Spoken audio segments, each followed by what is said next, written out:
লেবরা আমার তো কিছু ভালো লাগতেছে না রে।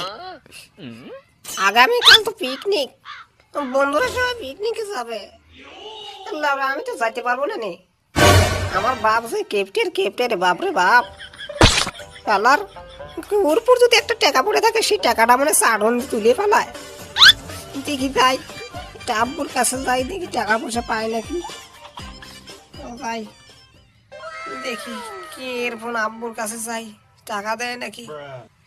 না দিলে তো আমি সবাই পিকনিকে দেবো আর আমি বাড়িতে ঘোড়ার ঘাস কাটবো নে, সবাই লেরকি গাড়ির সাথে মজা নিব নি। আর আমি বারা বসে থাকবো নে। যাই আগে।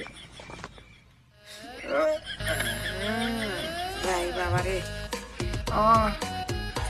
ওই শুয়ে পড়ে নাকি, রাত তো মেলা হয়ে গেছে। দেখি শুয়ে না পড়ে তো ভালোই, ঘরের দরজা খোলা গে। আসসালামু আলাইকুম ড্যাডি, কেমন আছেন? ওয়ালাইকুম আসসালাম।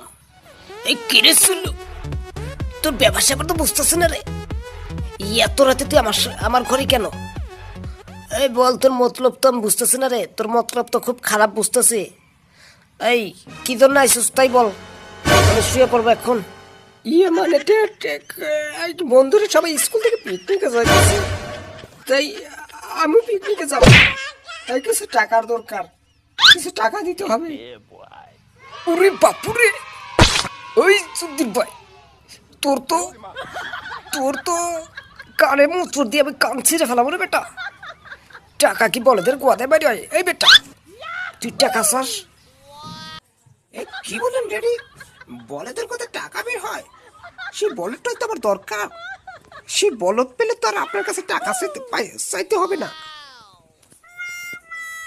আরে বেটা সর এখান থেকে, একটু ফালতু বেসা পারিস না। অনেক রাত হয়ে গেছে, আমি এখন শুয়ে পড়বো।